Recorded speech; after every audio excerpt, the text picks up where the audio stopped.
Bom dia, crianças. Bom dia, família. Tudo bem com vocês?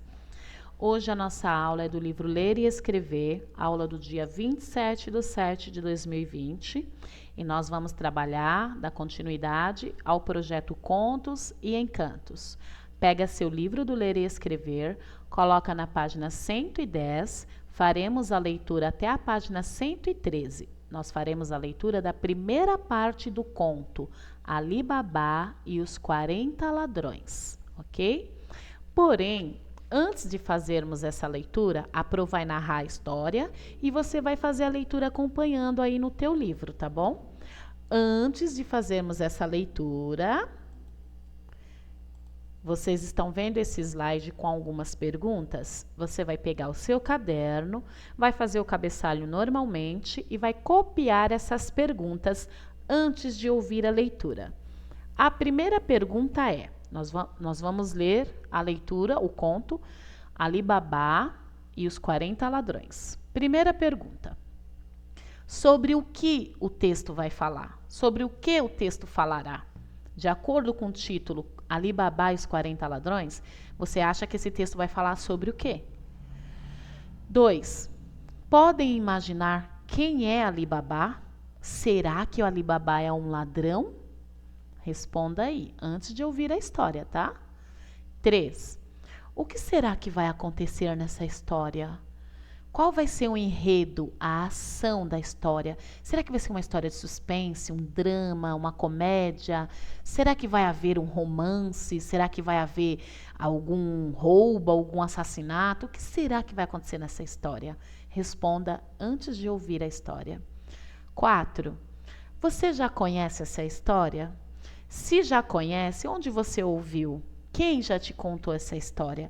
Ou nunca ouviu, é a primeira vez? Responda aí no caderno antes de ouvir a história, tá bom? Bora para a história? Ali Babá e os 40 Ladrões. Numa distante cidade do Oriente, vivia um homem bom e justo, chamado Ali Babá. Ali Babá era muito pobre, morava numa tenda entre um vasto deserto e um grande oásis.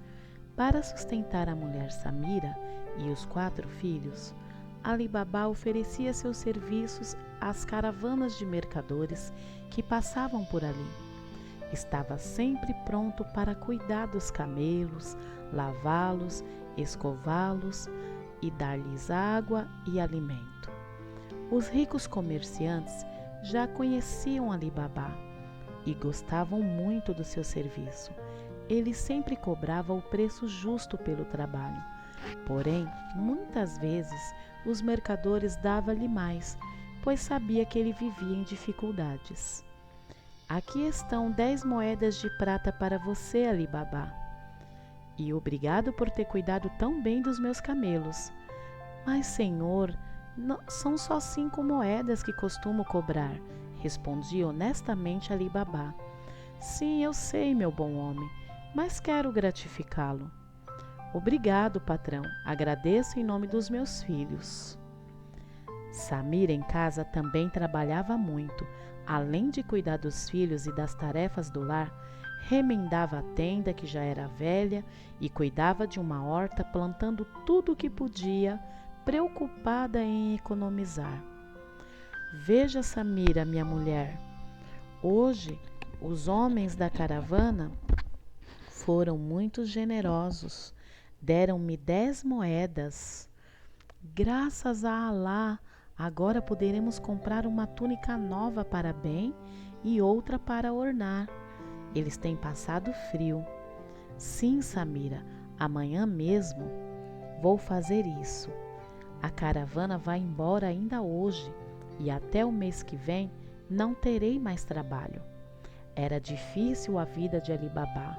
As caravanas não eram constantes e haviam épocas em que, devido às tempestades de areia no deserto, os mercadores levavam 2 ou 3 meses para passar por ali. Para que sua mulher e seus filhos não passassem necessidade, Ali Babá procurava fazer outros trabalhos. Com eles, garantia pelo menos a compra de leite, pão, azeite e alguma carne.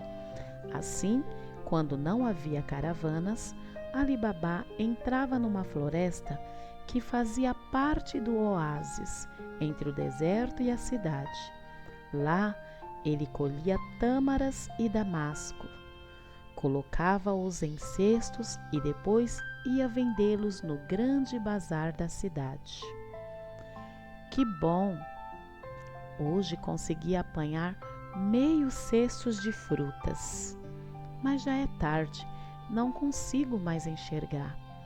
Amanhã mando meu filho Anuar ir vendê-las na cidade e volto aqui para pegar mais. Vou ver se encho 2 cestos, pensou Ali Babá.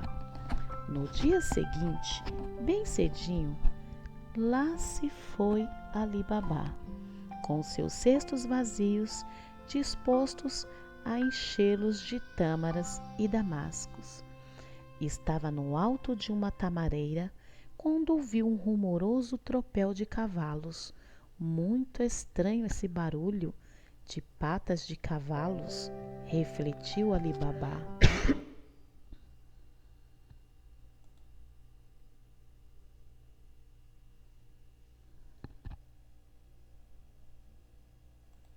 Sempre vejo passarem camelos por aqui. O ruído cada vez mais forte indicava que os cavaleiros estavam se aproximando. Ali Babá continuava curioso. Quem será que vem chegando? Parecem muitos. E para onde será que vão? Entrar no deserto a cavalo é impossível. Esses animais não aguentariam o calor. Não demorou muito, Ali Babá avistou os cavaleiros. Eram de fato muitos. Do alto da tamareira, o bom homem contou exatamente 40. Puxa, eles parecem estar com pressa e estão bem carregados. Todos os cavalos levam arca, cofres e sacos, devem ser mercadores da cidade. Bem, vou tratar do meu trabalho, pois o dia passa depressa. Mais ou menos 1 hora depois, os homens voltaram com seus cavalos ruidosos. Ali Babá, que arrumava seus cestos, tratou de se esconder com medo de que o vissem. Afinal, não conhecia aqueles homens, nem sabia exatamente o que faziam.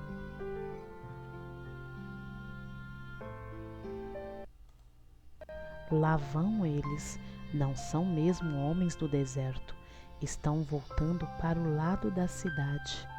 O mais curioso é que já descarregaram os cavalos. Onde terá ficado toda aquela bagagem? Os cavaleiros logo sumiram entre a mata, pois os cavalos, agora aliviados da carga, corriam muito mais. O dia passou. Ali Babá, contente com seus cestos cheios de frutas, foi para casa descansar. Pai, consegui vender todas as tâmaras no bazar. Pena que Ben, Omar e Hassan não foram comigo. Teríamos nos espalhados por lá, cada um com um cesto e vendido as frutas mais depressa. Então amanhã vão os 4. Hoje eu trouxe muito mais do que ontem. Vejam se conseguem vender tudo. Enquanto forem ao bazar, irei outra vez para a floresta e pegarei mais frutas. Está bem, papai. Na manhã seguinte, lá se foi novamente Ali Babá. Que calor fazia! Ele nem se lembrava mais dos homens a cavalo que vira na véspera. Tanto se esquecera que nem comentara o fato com Samira. Ali Babá começou logo a apanhar suas frutas. Por volta do meio-dia, já cansado, se sentou à sombra de uma palmeira para comer o lanche. De repente, ouviu ao longe o mesmo barulho da véspera. Apurou o ouvido e teve certeza, eram cavalos que se aproximavam. Seriam os mesmos homens do dia anterior?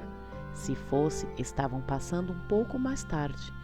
Quando Ali Baba percebeu que o tropel estava próximo, subiu rapidamente na palmeira e constatou que eram os mesmos 40 homens.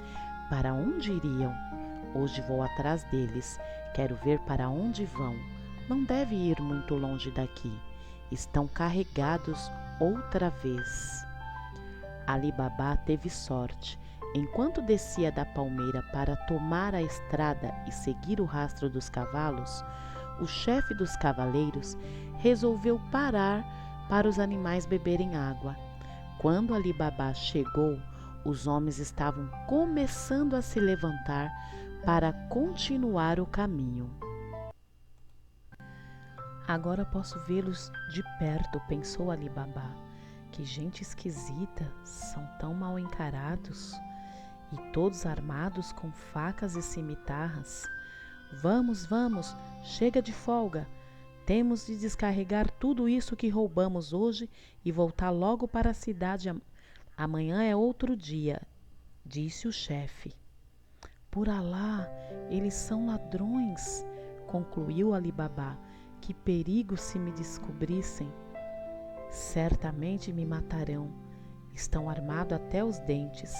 Mas agora que já estou aqui, vou continuar atrás deles. Quero ver onde vão.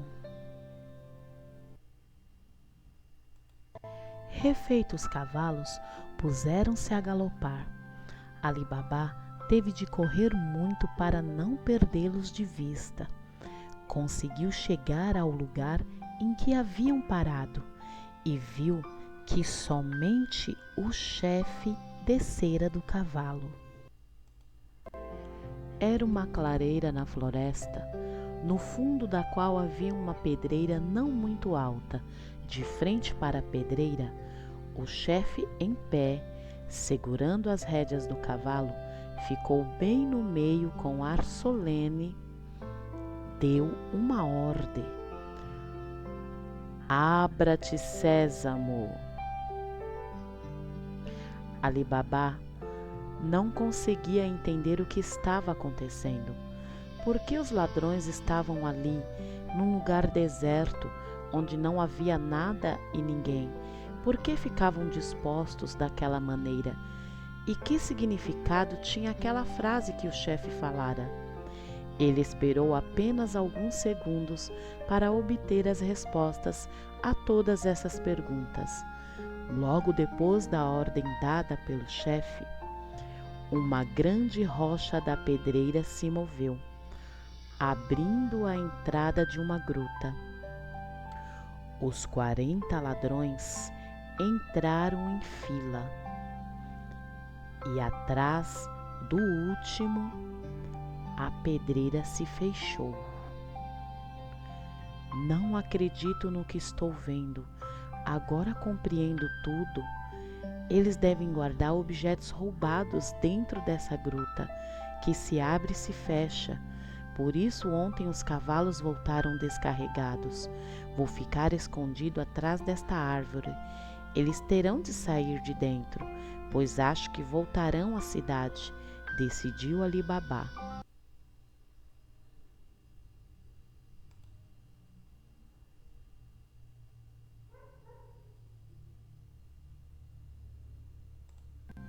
Esperou, até que ouviu o barulho da pedra se movendo. Aí vem eles, agitou-se Ali Baba. Já devem estar de saída. Vou prestar atenção para ver como fazem para fechar a entrada da gruta. Os ladrões saíram em fila. Desta vez, o último foi o chefe. Bem, já estão todos prontos. Então vamos. E voltando-se para a grande pedra, falou: Fecha-te, Sésamo. A pedra rolou direitinho, fechando a entrada do esconderijo. Os ladrões pegaram a mesma picada e rapidamente, com seus cavalos a galope, desapareceram entre as árvores da floresta. Esperou, até que ouviu o barulho da pedra se movendo. Aí vem eles, Ali Baba esperou assentar a poeira levantada pelos animais e saiu de trás da árvore. Agora vou entrar lá. Direi as mesmas palavras do chefe dos ladrões? Sésamo deve ser o nome da pedra. Será que ela me obedecerá ou será que só atende às ordens dele? Bem, vou experimentar. Vamos ver o que acontece. Colocando-se na mesma posição do ladrão, arriscou. Abre-te, Sésamo! A grande pedra rolou, abrindo a entrada da gruta. Ali Baba entrou imediatamente e ficou maravilhado com o tesouro que lá havia. Que beleza! Quanto ouro!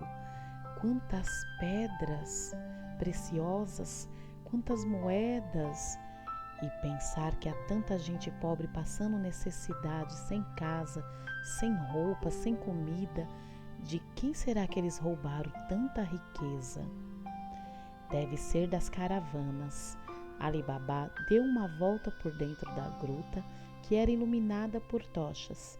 Quando já estava de saída, lembrou-se de que tinha preso na cintura o saquinho de pano onde trouxeram os pedaços de pão para o almoço. E se eu levasse algumas dessas moedas de ouro em meu saquinho? Acho que os ladrões nem perceberiam, eles têm tanto. Mas isso seria um roubo? Eu seria um ladrão roubando ladrões? Depois, pensando na vida difícil da mulher e dos filhos, encheu seu saquinho com pesadas moedas de ouro e foi embora. Na saída, repetiu as palavras mágicas. Fecha-te, Sésamo! Ali Baba voltou ao lugar onde estivera colhendo frutas, pegou os cestos e foi para casa. No caminho pensava nas moedas. Que iria fazer com elas? Onde poderia guardá-las? Quando nada possuía, não tinha medo de ser roubado? Agora, de posse das moedas, já começava a temer os assaltantes. Acho que vou conversar com meu irmão Ali Mansur. Ele é rico, saberá me dizer o que posso fazer com as moedas. Ali Mansur, o único irmão de Ali Baba, era um rico comerciante de tapetes. Sua loja era a maior e a melhor da cidade. Mas Ali Mansur era um homem mesquinho e ambicioso. Quanto mais tinha, mais queria. E nunca ajudava o pobre irmão e nem seus filhos. Bom, crianças, espero que vocês tenham gostado da primeira parte da história. E agora nós vamos fazer um exercício aqui. Nós vamos falar de locuções adjetivas e o que é locução adjetiva. Lembrando que adjetivo é descrever uma qualidade boa ou ruim, um sentimento bom ou ruim a uma pessoa, a um objeto ou a um lugar. Por exemplo, eu posso dizer assim: a menina é muito boazinha. Boazinha, tá vendo? É um adjetivo, eu atribuí uma qualidade. O menino é mau, eu atribuí uma qualidade para o menino. O lago é lindo, tá vendo? Lindo, uma qualidade. Isso é adjetivo. Agora, então o que é locução adjetiva? A locução adjetiva é uma reunião de palavras, ou seja, ela acontece quando existe a necessidade de juntar duas ou mais palavras para representar a mesma coisa. Ai, você falou inglês para mim, não entendi, foi nada. Tá bom, então eu vou simplificar para você. A locução adjetiva, ela sempre vai vir acompanhada da palavra da, do, de, uma, sem. Tá entendendo? Ó, por exemplo, aqui no exercício está falando assim: substitua as locuções adjetivas apenas por adjetivo e escreva nos respectivos espaços. Você vai copiar no caderno, lógico, essa lição. Você não tem como você copiar aqui na tela, né? Então, você vai copiar essa lição no caderno. Olha o que você vai fazer. Como que você vai substituir? Aqui está escrito assim: animal da terra. Animal da terra. Você vai colocar animal terrestre. Tá vendo? A locução adjetiva é o da, para falar que o animal é da terra. Você vai tirar esse da, essa locução adjetiva, e vai colocar somente o adjetivo, animal terrestre. Canção do povo, canção popular, quer dizer a mesma coisa, só que você vai tirar o do. Ó, carne de boi, carne bo. Estão entendendo? Ó? Música do sertão, música sertá. Tô quase te dando a resposta, né? Nave do espaço, nave tá entendendo? Espacial. Amor de pai, amor, o quê? Bom, já te dei várias dicas, agora acredito que você consiga fazer. Então, é isso que é uma locução adjetiva, ela vem acompanhada dessas preposições que é da, do, uma, sem, com, tá entendendo? Você vai tirar essas palavrinhas e transformar somente no adjetivo. E aqui também é para copiar e responder no caderno. A pontuação, nós vamos trabalhar pontuações aqui. Nós vamos trabalhar o ponto final e a vírgula no primeiro exercício. E no segundo, nós vamos trabalhar o ponto de interrogação e exclamação. É para copiar no caderno e responder e colocar a data de hoje, 27/7. Então, aqui no 1, pontue as frases usando vírgula e ponto final quando necessário. A Pro já explicou que a vírgula, ela serve para você, além de dar uma pausa no texto, você elencar mais de uma coisa. Por exemplo, eu gosto de pipoca, amendoim, doce e bala. Tá vendo? Eu uso vírgula para separar cada coisa que eu gosto. Só na última, eu substituo a vírgula por um e. E o ponto final é quando eu terminei a frase. Por exemplo, minha bota é azul. Ponto final. Então, no primeiro exercício é para usar somente vírgula e ponto final. Ah, o sapo é um anfíbio. Pronto, eu já disse que ele é um anfíbio e ponto final. Tá vendo? Já te dei uma dica. O bom aluno é aquele que não falta às aulas. Aí vai ponto ou vírgula? Ponto final ou vírgula? Fazer a lição de casa é uma questão de honra. São Paulo, 15 de junho de 2008. Quando a gente faz o cabeçalho, a gente usa ou não vírgula? E o ponto final. No aniversário de Mateus havia pipoca, refrigerante, bolo e docinho. Comi batata, carne, arroz, feijão e macarrão. Eu uso ou não a vírgula? Lembrando que o ponto final você usa em todas as frases. Todas as frases que você termina, você usa o ponto final. Agora só resta saber quais dessas perguntas você usa a vírgula. Número 2. Empregue pontos de interrogação ou de exclamação. O que é empregue, Pro? Coloque. Coloque o ponto de interrogação ou exclamação. Lembrando, interrogação, toda vez que eu faço uma pergunta. Exclamação, toda vez que a frase expressa sentimento de surpresa, de raiva, de alegria, de medo. Tá entendendo? Então, nossa, que brinquedo interessante. Tá expressando algum sentimento aí ou é uma pergunta? Que horas são? Que dia chuvoso? O que você vai ser quando crescer? Você gostaria de passear comigo? A que horas vamos sair? Tá vendo? Onde é pergunta, interrogação. Aonde expressa sentimento, exclamação. Tá bom? E essa foi a aula de hoje. Espero que tenha gostado. Dúvidas? Chame a Pro no WhatsApp. E aqui no canal você vai responder uma coisa sobre a história Ali Babá e os 40 ladrões. O que você acha que vai acontecer na segunda parte da história? Será que o irmão de Ali Babá, o Mansur, será que ele vai ajudar o Ali Babá? Será que vai ser honesto? O que será que vai acontecer na segunda parte da história? Deixe aqui nos comentários no canal do YouTube. Beijinho e boa aula!